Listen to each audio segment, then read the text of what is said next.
Shrimati Bhakti Namaste Saraswati Devi Gauravani Bhajaline Nivasesha Sunivari Pashtatara Satarine Jai Sri Krishna Chaitanya Prabhu Nityananda Shri Advaita Gadadhar Shiva Sari Gaura Bhaktavinda Hare Krishna Krishna Krishna Hare Hare Hare Ram Ram Ram Hare Hare. So I thought it would be nice to each Tuesday just to have go over the highlights of what we covered last Wednesday, and perhaps a little bit from last Tuesday as well. And I'll ask you questions along the way, so see how you can remember. So Papa was speaking about the concept of the Lord being Purnam. That means he is all perfect. And there's only one person can possibly have that nomenclature as being all perfect. And that happens to be the Supreme Personality of Godhead, God himself.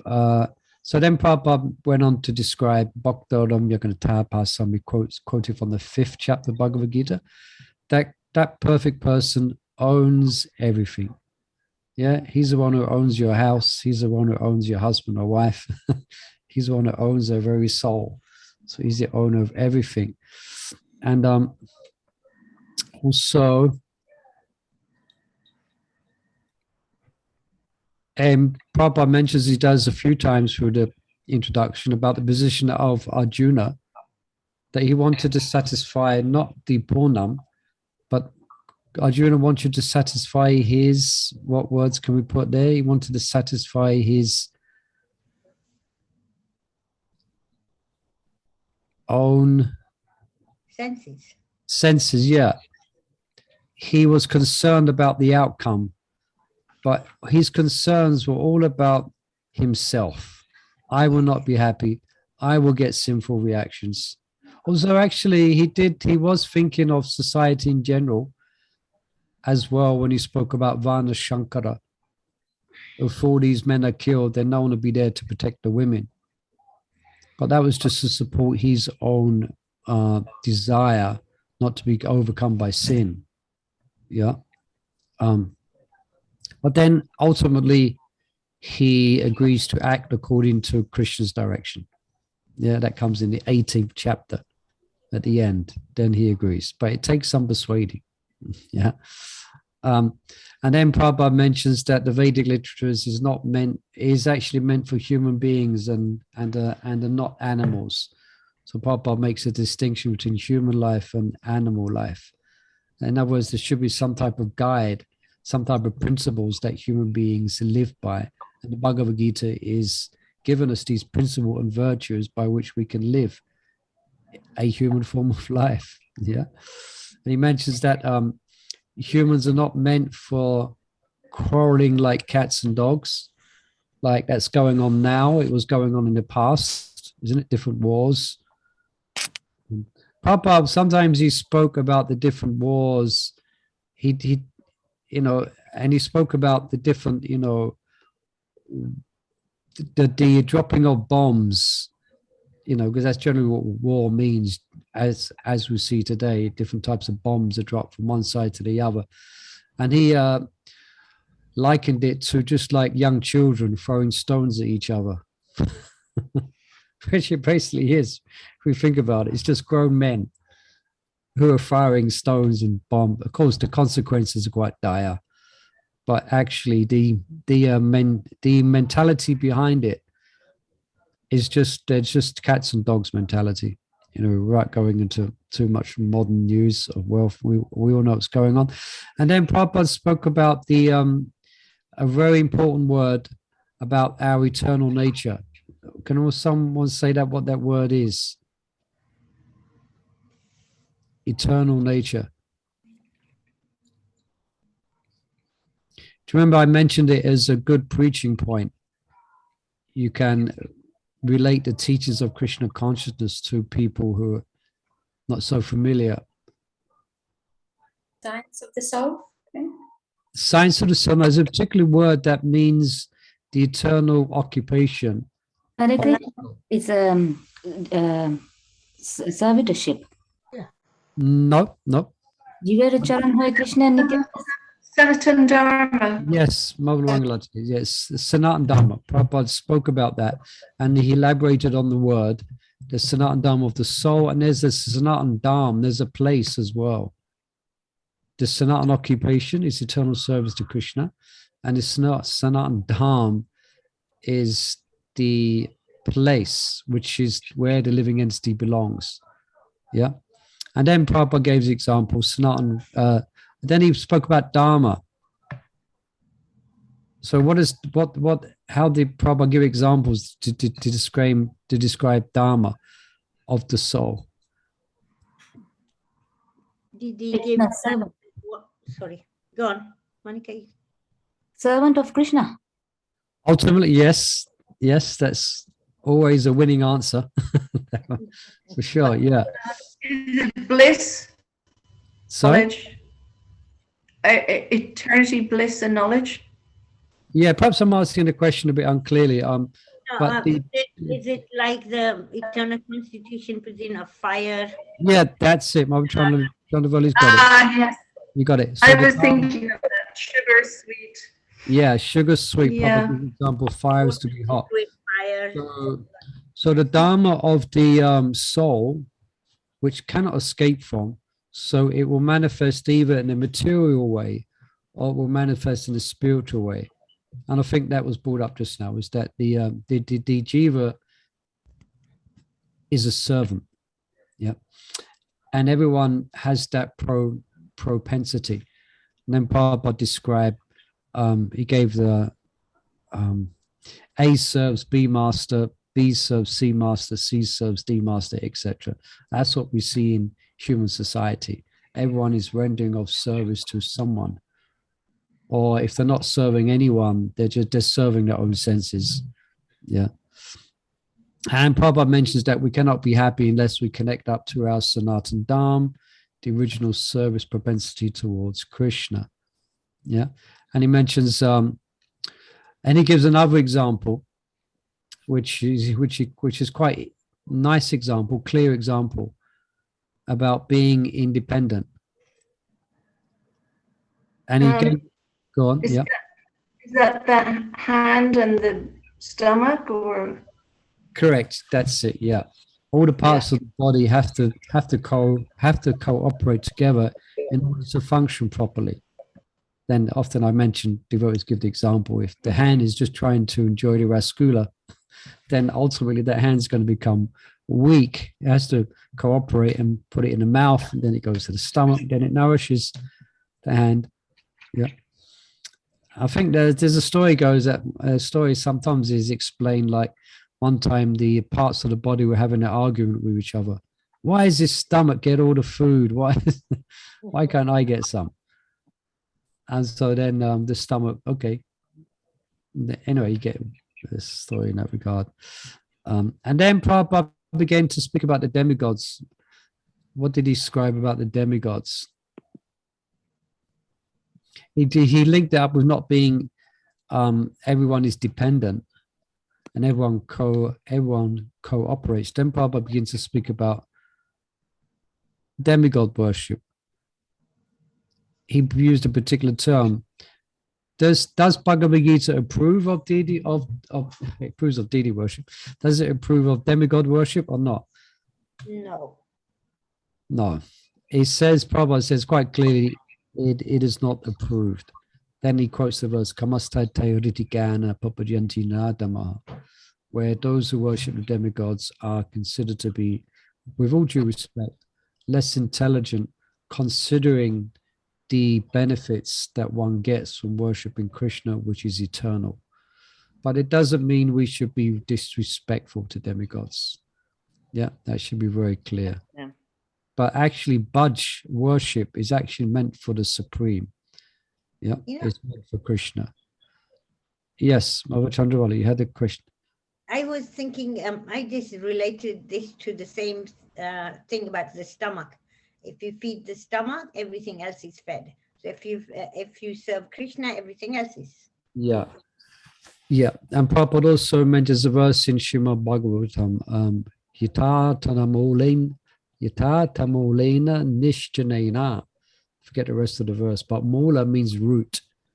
So Yeah. just if you water the root of a tree, the whole tree is nourished. So the root of existence of creation is the supreme Vishnu, Krishna. So by worshipping him, then you actually nourish and you please the demigods. Yeah. And then finally, catching up to our reading today, Bhagavad Krishna is advising us in Bhagavad Gita to keep our sights high, not to get distracted by temporary allurements which can come from the demigods, go to Swagaloka.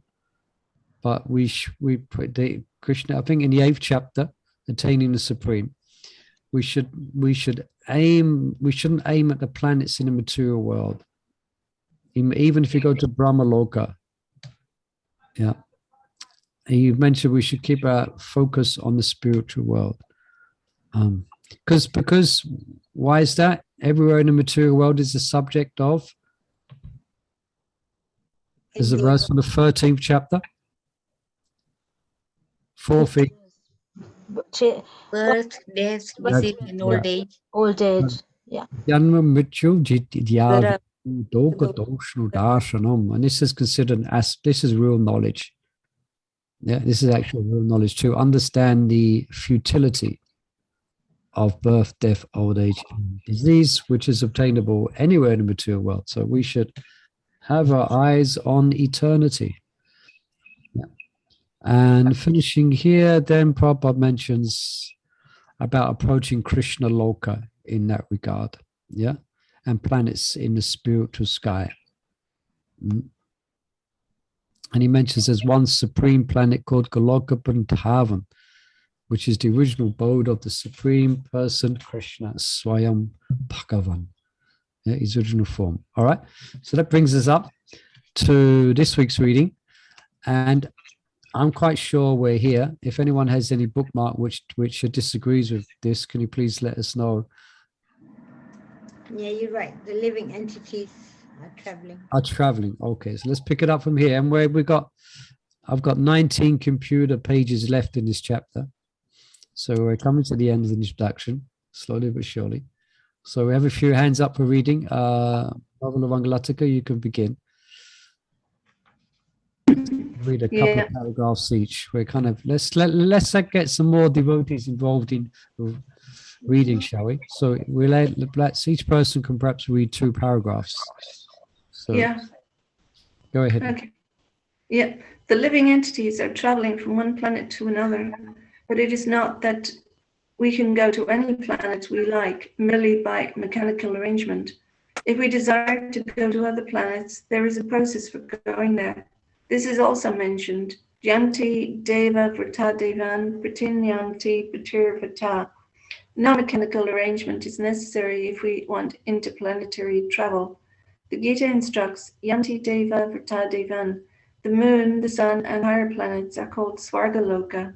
There are 3 different statuses of planets: higher, middle, and lower planetary systems.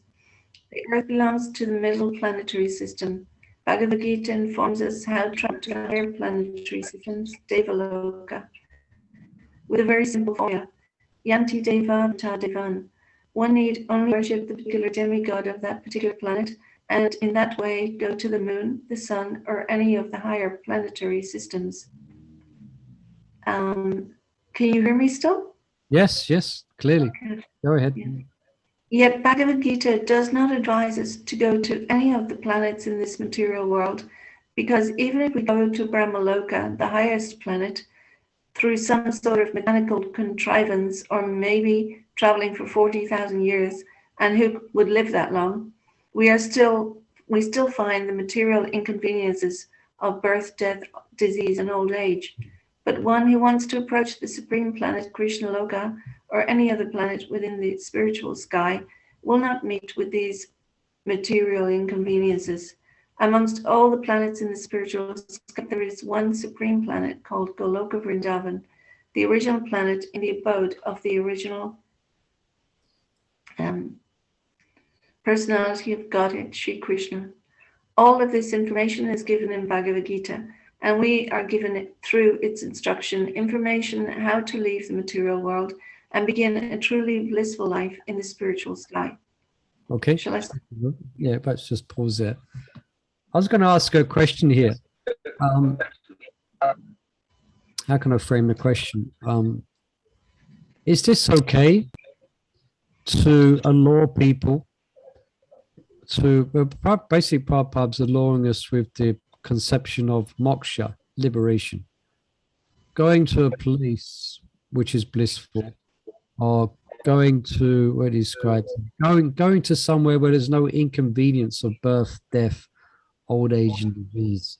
So in another context, we could see that that's a desire for moksha, for liberation. But Prabhupada's using this type of description to attract people to the spiritual world. Any comments to that? Because we know that that's not, we need, that's like, how can you say, that's a desire for moksha. If we're thinking we might not be so attracted to Krishna, but it sounds like a pretty cushy place. Let me go to there. Any comments on that? Yeah, because if we're in this material world conditioned, then the idea of birth, death, old age, and disease coming to an end will appeal probably more than like eternal servant to some people. So at least in that way, you get started for some reason on your journey back to Godhead. And then as you get purified, your reasons for going there might change. Yeah. Anybody else like to comment on that? Does that sound okay, what Mother Lavanga Latika is saying? Yeah, also, how Prabhupada distribute prasad, main thing, Yeah, he would attract devotees to stay by making gulab jamans. A big jar of gulab jamun. Like even now, if we want to get a devotee into Krishna consciousness, we can't just go and say, okay, you have to chant 16 rounds, you have to give up this. No, you have to start with the basic. And once they're attracted, then they will then develop from within as the super soul will guide them. Yeah, your devotees are very intelligent. You've understood. Yeah, yeah, it's correct. I would say the same. Unless anyone else has any other comment, what Mother Lavanga Latika is saying and Mother Chandravali is saying is correct. Yeah, it's like two persons who are otherwise materially enamored. It isn't Prabhupada's making the spiritual world an attractive proposal compared to the deal we got here. Yeah, why not desire that place which is eternal and is full of bliss and there's no old age? But as we know, further we go in Krishna consciousness, a kind of a more pure of a desire is actually needed. And I think as Mother Lavanga Latika correctly said, that in course of time, by coming in contact with Krishna, then one's desires become more refined and more purified. So yeah. So let's have Mother Vishalni, you'd like to read? Beginning... Oh, I've been moving pages. Beginning here. Sorry, Prabhupada, I just thought of Prabhupada used to say, stay high forever. Obviously, they're not going to be like high on, drugs. They're, but that was one way of bringing them in, was to he was telling them you can stay high forever. Yeah, that's a very good point, Prabhupada. They're very, that's quite blunt. That is, persons in those times were quite eager to stay high. So Prabhupada's coined the phrase, "What is stay high forever? Why'd you come down?" Yeah. So Prabhupada again so we can learn from this perhaps how we can preach to some people, or to perhaps most people, how to attract them, especially the hippies. As very, very intriguing statement to attract hippies when being high was like the well, probably still is to some degree in some parts, but being high, but only stay high forever. Yeah. So, yes. Prabhu, Yes, please. yeah, I was just thinking to say, going to the spiritual world, the reason for going there can change. We may first think, oh, I want to go because I had it enough here. I don't want it anymore. I just want to get out of it. Yeah. But after staying in Krishna consciousness for a long time, and then you will understand. Even sometimes you may, like our acharyas say, like Narottama Das Thakur saying, okay, it doesn't matter wherever I am if I can serve the Lord. So Yeah, and that's a transformation that happens. Instead, the consequence of birth, death, old age, and disease is actually inconsequential to the desire to please Krishna. yeah, You love Krishna so much that you want to serve and to please him. You're not thinking about yourself. Because when you're desiring to be free of old age, birth, and disease, you're thinking like Arjuna. yes, that's right. It's You're just thinking about yourself. yeah, But it transforms where you're just full of course, devotees will accept the proposal of going to the spiritual world if they get a chance to serve Krishna. Mm. So that's the transformation that happens. Yeah, thank you. Yeah. All right, Mother Vishalni, you like to pick up here in the 15th chapter of Bhagavad Gita? Yes, sorry. In the 15th chapter of the Bhagavad Gita, the real picture of the material world is given. It is said there, Urdham Bulam Ahtar Sakham Ashwatham Prahur Avyayam Tandam Si Yasya Prananyani Yes Veda Sa Vedavid. Here, the material world is described as a tree whose roots are upwards and branches are below. We have experience of a tree whose roots are upward. If one stands on the bank of a river or any reservoir of water, he can see that the tree reflected in the water are upside down. The branches go downward and the roots upward. Similarly, this material world is a reflection of the spiritual world. The material world is but a shadow of reality. In the shadow, there is no reality or substantiality. But from the shadow, we can understand that there are substance and reality. In the desert, there is no water, but the mirage suggests that there is such a thing as water. In the material world, there is no water. There is no happiness, but the real water of actual happiness is there in the spiritual world. The Lord suggests that we attain the supreme world in the following manner. Nimana moha jita sanga dosha adhyatma nitya vivnitikama tanve vimukta sukatoka samgyan kachanti amuda patam avayam tat. It's a beautiful verse, this one. Go on, Mother, you can continue. That Padam Avyayam or eternal kingdom can be reached by one who is Nirman Moha. What does this mean? We are after designations. Someone wants to become Sir. Someone wants to become Lord. Someone wants to become the president of or a rich man or a king or something else. As long as we are attached to these designations, we are attached to the body because designations belong to the body, but we are not these bodies. And realizing this is the first stage in spiritual realization. We are associated with the three modes of material nature, but we must become detached through devotional service to the Lord. If we are not attached to devotional service to the Lord, then we cannot become detached from the modes of material nature. Designations and attachments are due to our lust and desire, our wanting to lord it over the material nature.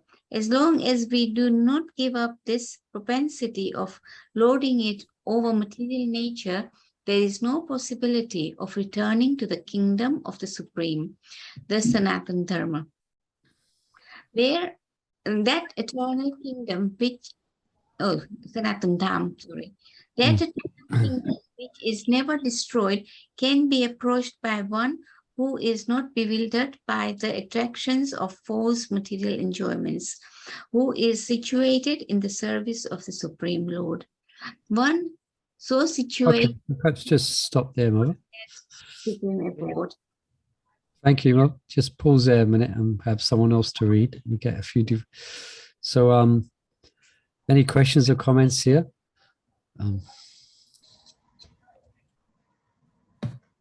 The proof of the spiritual world is the material world. That's the example Prabhupada gives. And this verse he quoted here, this is the first verse, I'm pretty sure, in the 5th chapter.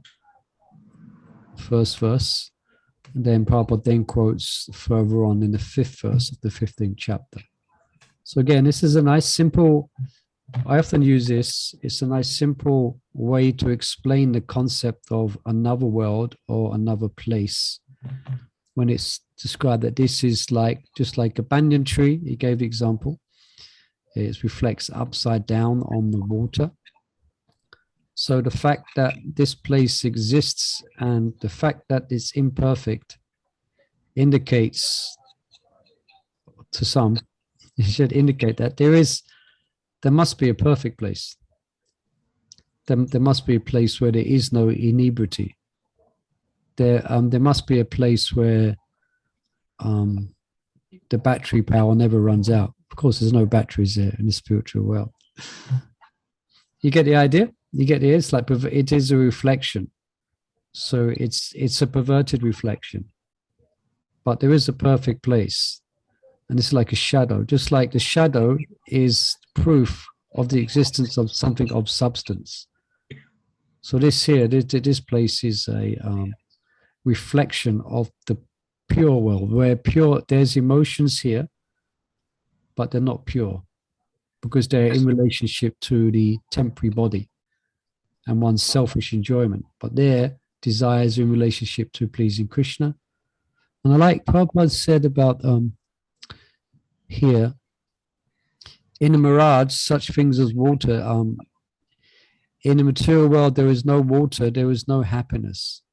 But the real water of actual happiness is there in the spiritual world. So everyone's clamoring after happiness here, but they're doing it in the bodily identification of life, so they're becoming disappointed. But happiness does exist. But the real happiness is of Radharani, Mavya Soda, Shubhal. They are really happy. Yeah. And then and then this verse is a nice verse. We will come across this. We have to be patient. Let's wait. 15th chapter, text 5. I was speaking about that. All right. Any other questions or comments? Then otherwise, Mother Chandravali can read from a couple of paragraphs. You can be beginning here. Yeah, Bhagavad Gita gives a indication of the spiritual world with some a couple of verses, 2 or 3, perhaps refer to the spiritual world, perhaps more, but the details of it, as we described before, is given elsewhere, for instance, in the Srimad Bhagavatam and other sastras. Yeah, you can continue, over Chandravat. Elsewhere in Gita 8:21, it is stated. Okay, you can do the slok. Okay, I can try that. The other one is Avyakto Kishara Tesam Satata Yuktanam Avyakto Kishara Iti Uktastantam Aho Paramam Gatim Yam Prapyam Nani Vatante Tattama Paramam Mama. Tattama Paramam Mama. That means my abode, okay? Yes. He said that before as well, hasn't it? Tattam Paramam Mama. Yeah, Tattam Paramam Mama. Do you know when someone does a fire yagna? Idam Mama. That's it. It's not for me, it's for Krishna. Avyakta means unmanifested. Not even all the material world is manifested before us. Our senses are so imperfect that we cannot even see all the stars within this material universe. In the Vedic literature, we can receive much information about all the planets, and we can believe it or not believe it. All the important planets are described in the Vedic literature, especially Srimad Bhagavatam and the spiritual world, which is beyond this material sky, is described as avyakta, unmanifested. One should desire and hanker after that supreme kingdom, or when one attains that kingdom, he does not have to return to this material world. Next, one may raise the question of how one goes about approaching that abode of the Supreme Lord. Information of this is given in the 8th chapter. It is said there, Antakale cha mam evam smaran muktva kalevaram yat prayati sa madbhavam yat atra samsaya. Anyone who quits his body at the end of life, remembering me, attends immediately to my nature. And remembering me alone. Sorry? Remembering me alone. Remembering me, attends. Alone. Yeah, wait, mine doesn't say alone. No, okay. It doesn't say that. Okay, interesting. Mine says anyone who quits his body at the end of life, remembering me, then there's a comma, attends immediately to my nature. You must have an early edition you're reading from. Okay. No, carry on. And there is no doubt of that. Bhagavad Gita 8.5. One who thinks of Krishna at the time of his death goes to Krishna. One must remember the form of Krishna. If he quits his body thinking of this form, he surely approaches the spiritual kingdom. Madbhavam refers to the supreme nature of the Supreme Being. The Supreme Being is Satchit Anand Vigraha. That is, his form is eternal, full of knowledge and bliss. Our present body is not Satchit Anand. It is Asat, not Sat. It is not eternal. It is perishable. It is not Chit, full of knowledge, but it is full of ignorance. We have no knowledge of the spiritual kingdom, nor do we even have perfect knowledge of this material world, where there are so many things unknown to us. The body is also Nirananda. Instead of being full of bliss, is full of misery. All of the miseries we experience in the material world arise from the body. But one who leaves this body thinking of Lord Krishna, the Supreme Person of Godhead, at once attends a Satchit Anand body. Okay, thank you, Mother. So some words you might be familiar in classes. Often you hear this. This would compare to Satchit Ananda. Then we have Asat, not Sat, Asat, and Nirnanda, which means, so Nir means negative, Ananda. So Ananda means bliss, so there's no bliss. Yeah, so now we're being, this is the Bhagavad Gita. All this is going to be described in Bhagavad Gita. We're hearing about the need to aim for the spiritual world. And then, yeah, let me just go back to the last paragraph. Yes. Yeah, so he mentions here, so having established there is a spiritual world, how does one go about approaching that place? And Prabhupada, in his wonderful way, he makes it sound so, which it is in one sense. It's so easy. You just have to think about Krishna at the end of your life. Yes. But as we know, the application is often, to come to that point of being able just to think about Krishna. That's why I highlighted what Chandravali was reading in her edition, and this word is missed out. Alone. It's very important. That's probably why it was in the beginning it was wrong, but then it got changed to what Prabhupada actually said. So alone, because that's the qualification for going back to the spiritual world. You have no other akinchana gochara. You are kinchana. There is nothing else left for you in this material world. Nothing in this material world can give you any hope, can give you any joy, can give you any solace. Nothing. Only Krishna.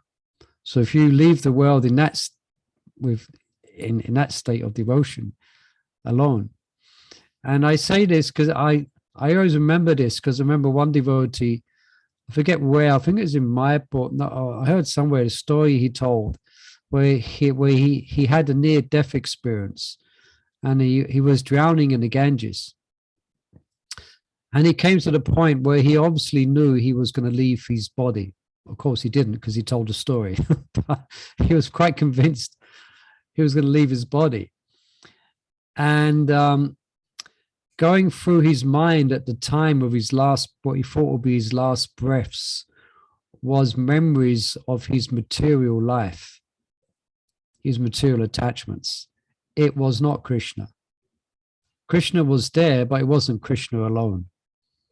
You know, if his life flashed through his eyes or his mind, and it latched on to his material attachments, didn't latch on to just to Krishna. Krishna was there, but he was there mixed up with everything else.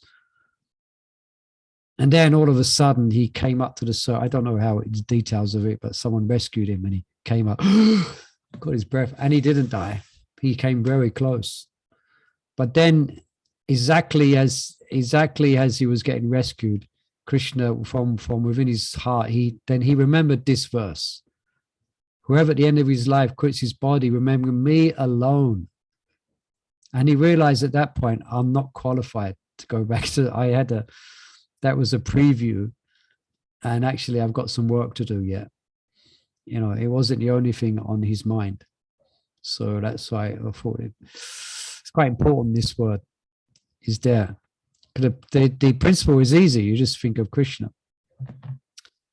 But if, you know, at time of this world, if you're thinking, who's going to look after my grandchildren? Who's going to look after my children? Who's going to do it? No, no, just everything. You have to let go of everything and just think of Krishna.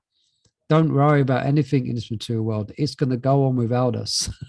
We're not exactly of any major significance. I mean, our loss or our departure from this world is not going to stop the planet. You know? It's fully going to be of insignificant. It's going to be of inconsequence.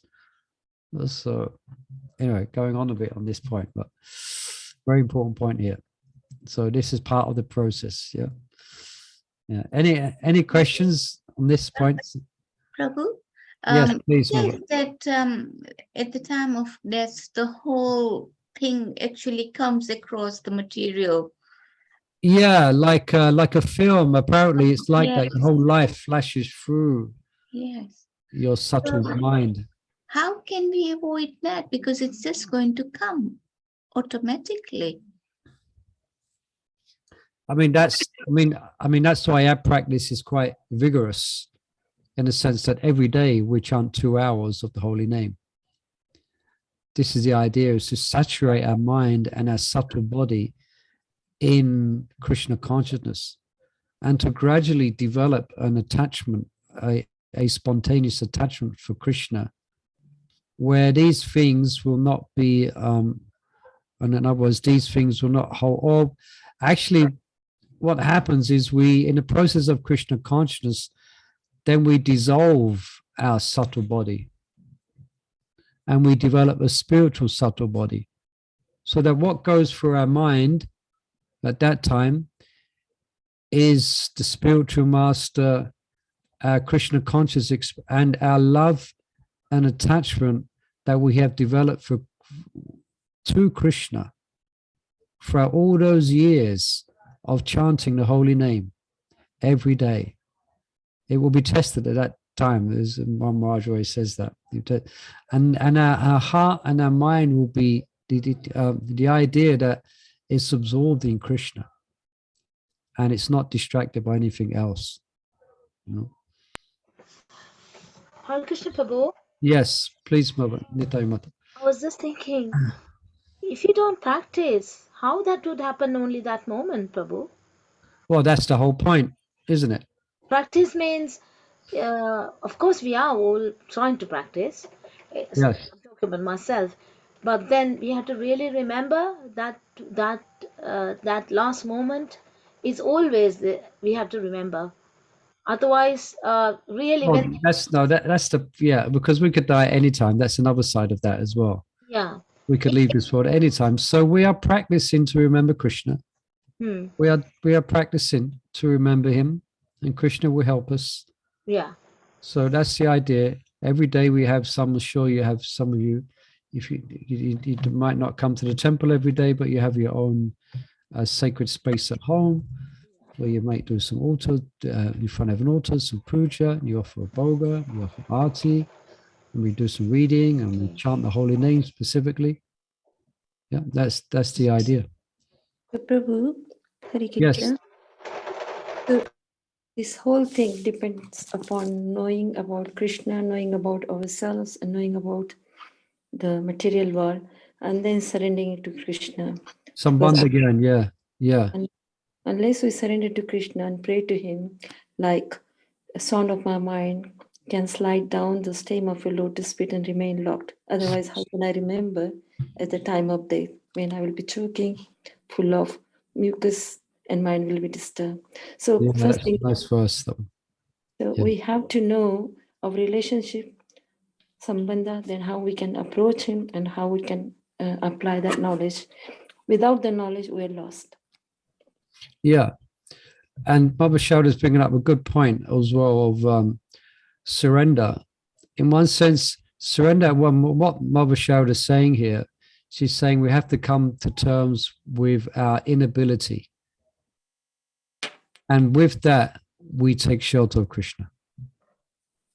Yeah, Krishna will carry what we lack if we admit that we're lacking. You know? So we have to realize that we're not going to get, or we're kind of, we have to realize that we're conditioned souls and there's a lot holding us back. And that point, we just surrender. We give ourselves over to Krishna and let Krishna be our guide. Yeah. So that's needed. And this verse describes that. This nimona moha jita sanga dosha. This verse describes the principle of surrender, actually. Yeah. And we should leave this a cliffhanger. You have to wait all the way to get, well, you can look at the verse after this class of reading if you want. But yeah, the principle of surrender.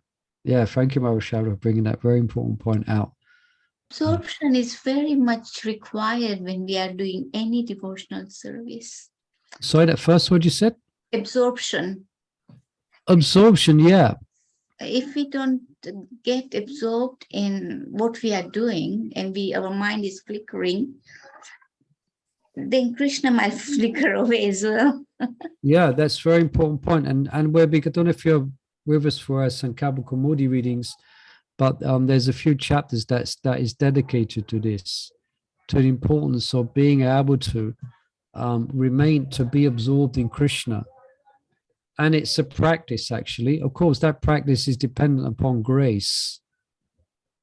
But we have to try, and we have to try our best to be absorbed, like we do when we sit down and chant the holy name.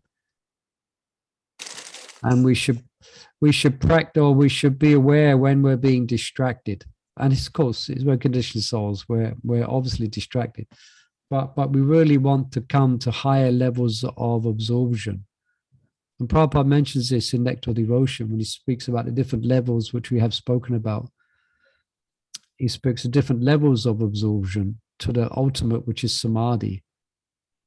So the first stages is you manage to be absorb yourself for a few seconds, then the mind, but then you can remain fixed on the sound of Krishna's holy name for a longer amount of time. And then it gets deeper in dhyan. And it gets deeper till you get to the stages where like Markandeya Rishi and others, where they're not even if someone comes in front of them with a big trumpet, you're not going to notice them. You're so absorbed. And that's a nice example also given in the Srimad Bhagavatam in the 11th canto. You know the story of the 24 gurus? Yeah. Dattatreya. And one of one wonderful example is where he observes one man is making arrows. You know, you've heard this before because it's not in their head yet. He's making arrows, they have to be very straight. So he's looking at arrows straight. And then the king comes past, comes past. And the king doesn't come alone. He comes with whole marching band. Dun, dun, dun, dun, dun, dun. Here comes the king, make way. And he doesn't even notice the king. He doesn't even notice the whole fanfare going past him. He's so absorbed. I'm sure we've experienced that, isn't it? I'm sure you've all experienced where you're so absorbed in something that you don't even, you're just oblivious to what's going on around you. And that's why sometimes parents have to watch their children. If children are absorbed in their childish thoughts while we're crossing the road, it can be very dangerous. You know, they're so absorbed in their play, in their inner world of play, that sometimes they can be dangerously inattentive to the world around them and to the dangers, because they're just totally absorbed. So I'm sure we've had the experience even materially where we're so absorbed in one particular thing that we're oblivious to what's going on around us. So the idea is that we become so absorbed in Krishna throughout this life that we hardly notice the material world. Yeah, and anyway, we can try. So being absorbed is a big subject, and it's an art that we have to learn. We shouldn't take it for granted that it's going to come. We have to want it. We have to try, and we have to practice it. Lowlim. Yeah, lowlim. We'll be greedy for it to be absorbed. So wherever the mind wanders, bring it back. Bring it back. I want to be absorbed. I want to be absorbed, Krishna. Yeah. Two very important points. All right. Should we read a bit more? I think Nitai Mata, you have your hand raised for reading. You can think we're reading here. Is that right? Yeah. Okay, yeah. You there, Nitai Mata? She's so absorbed. She can't even, she's so absorbed in. No problem. There, I just couldn't unmute it properly. Okay, no problem. So, Hare Krishna. Next, you can read from here, yeah? Yeah. Next one may arise the question of how one goes about approaching that abode of the Supreme Lord. Information of I think sorry, I back paged a bit. You're where from here, I think. The process of quitting. Yeah. the Yeah, first sorry, the process of quitting, yeah. body and getting another body in the material world is also organized. A man dies after it has been decided what form of body he will have in the next life. Higher authorities, not the living entity himself, make this decision. Yeah. According to our activities in this life, we either rise or sink. This life is a preparation for the next life. If we can prepare, therefore, in this life to get promotion to the kingdom of God, then surely after quitting this material body, we can attain the spiritual body just like the Lord's. As explained before, there are different kinds of transcendentalists. The Brahmavada, Paramatmavadi, and the devotee. And as mentioned in the Brahmajyoti, spiritual sky, there are innumerable spiritual planets. The number of these planets is far, far greater than all of the planets of this material world. This material world has been approximated as only 1/4 of the creation. Ekam Sena Situ Jagat. In this material segment, there are millions and billions of universes with trillions of planets and suns, stars and moons. But this whole material creation is only a fragment of the total creation. Most of the creation is in the spiritual sky. One who desires to merge into the existence of the Supreme Brahman is at once transferred to the Brahmajyoti of the Supreme Lord and thus attains the spiritual sky.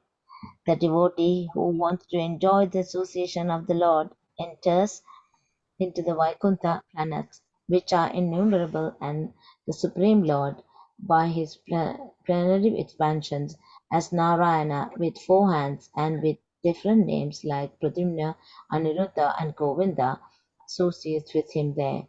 Therefore, at the end of life, the transcendentalists think either of the Brahmajyoti or Paramatma or the Supreme Personality of Godhead Sri Krishna. In all cases, they enter into the spiritual sky, but only devotee or he who is a personal touch with the Supreme Lord enters into the Vaikuntha planets or the Goloka Vrindavana planets. The Lord further adds that of this there is no doubt. This must be believed firmly. We should not reject that which does not tally with our imagination. Our attitude should be that of Arjuna. I believe everything that you have said. Therefore, when the Lord says that at the time of death, whoever thinks of him as Brahman or Paramatma or as the personality of Godhead certainly enters into the spiritual sky, there is no doubt about it. There is no question of disbelieving it. Okay, thank you, Mother. Any questions about that? Otherwise, we can read a bit more. So there's many planets out there. We're specifically being directed to Goloka Vrindavan planet. And I think in the 9th chapter, the most confidential knowledge, Prabhupada speaks about, in some places, Prabhupada speaks about, he speaks in general about the different planets and the planets where Lord Ram lives or where Lord Nrsingadev is, and devotees enter into those planets and into those realms. Even here, he's speaking about Brahmajyoti, and he's not speaking against it exactly. He's saying, well, yeah, some people go there. You can go there, the Paramatmavadis, the Brahmavadis. But then in the 9th chapter, Prabhupada gives a very beautiful description of Krishna. The devotees are not interested in any of the even other incarnations of Krishna even. They're interested in he gives a beautiful description. He's quoting Brahma Samhita. He's lotus eyes, he plays a flute, he wears a golden dhoti. Shamasundari, the devotees absorb. This is the more confidential. They're dissolved in, and he gives a beautiful description of Krishna. Yes. You know, actually, in the Bhagavad Gita, towards the end of the chapter 11, he says one should only meditate on the Shyam Sundar form. Yeah, and shouldn't think of any other form. Not Ram, not Lord Nrsingadev, not Vishnu. You should only think of two-handed Eva Param Rupam, the supreme form. There's one verse, the supreme form is the form of Shama Sundara, Sam Eva Param Rupam, Puri Vadum, Puri Mada. The supreme abode is the supreme abode is Matoda Puri, and one should always think of the youthful always meditate on the youthful form of Krishna. So Prabhupada, that will come up in Bhagavad Gita. Yeah, that's in Brahma Samhita. Yes. All right, let's have Samudra Radhika has a hand up. We have 5 minutes left. Let's make some more headway, shall we? And you can read up till 7 o'clock, Mother. Okay, Hare Krishna. Hare Krishna, Mother. The Bhagavad Gita 8.6 also explains the general principle that makes it possible to enter the spiritual kingdom simply by thinking of the Supreme at the time of death. Yam yam vapi smaran bhavam tyajati ante kalevaram tam tam evaiti konteya sadatad bhava bhavitah. Whatever state of being one remembers when he quits his present body, in his next life he will attain to that state without fail. Now, first, we must understand that material nature is a display of one of the energies of the Supreme Lord. In the Vishnu Puran 6.7.61, the total energies of the Supreme Lord are delineated. Vishnu Shakti Para Prokta Kshetra Kya Tatha Para Avidya Karma Samnaya Tritiya Shaktir Ishyate. The Supreme Lord has diverse and innumerable energies which are beyond our conception. However, great learned sages or liberated souls have studied these energies and have analyzed them into 3 parts. All of the energies are of Vishnu Shakti. That is to say, they are different potencies of Lord Vishnu. The first energy is Para, transcendental. Living entities also belong to the superior energy, as has already been explained. The other energies or material energies are in the mode of ignorance at the time of death.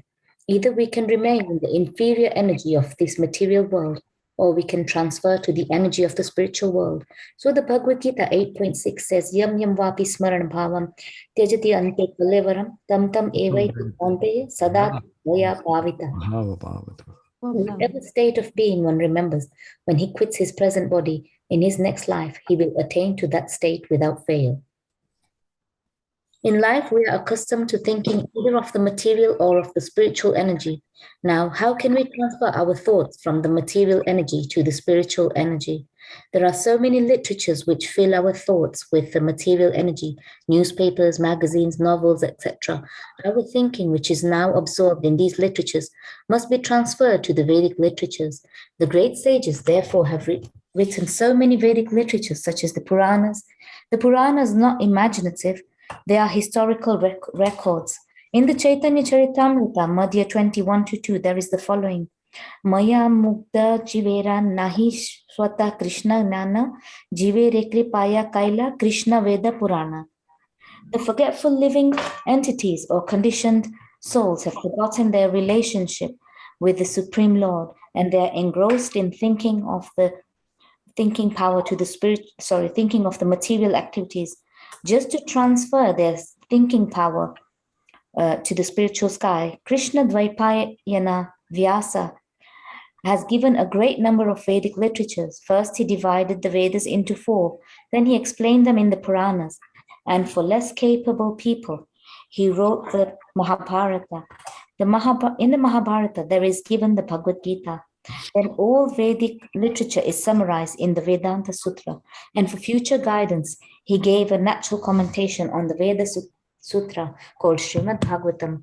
We must always engage our mind in reading these Vedic literatures, just as materialists engage their minds in reading newspapers, magazines, and so many materialistic literatures. We must transfer our reading to these literatures, which are given to us by Vyasadeva. In that way, it will be possible for us to remember the Supreme Lord at the time of death. That is the only way suggested by the Lord, and he guarantees the result. There is no doubt. Tasmat sarveshu kaleshu mam anusmara yudhyacha mayarpita mano buddhir mame vaishashi asyam shahayaha. Therefore, Arjuna, you should always think of me in the form of Krishna, and at the same time continue your prescribed duty of fighting. With your activities dedicated to me and your mind and intelligence fixed on me, you will attain me without doubt. Okay, Hari Om Tat Sat. Hari Om. Okay, thank you. Wonderful. Nice pronunciation of the verses. Very nice reading. Thank you. Okay, so let's stop there for today and let's excitedly get together tomorrow and we can continue from here.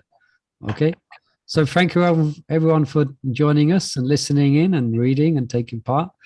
Very nice to read Bhagavad Gita. Okay, Jai Shri. Oh, any closing questions? 5, 4, 3, 2, 1. No question about how to leave the body, but we won't talk about it now. Well, let's open up the discussion tomorrow. It's been described here. Okay, Jai Shri Prabhupada Ki Jai. Thank you very much.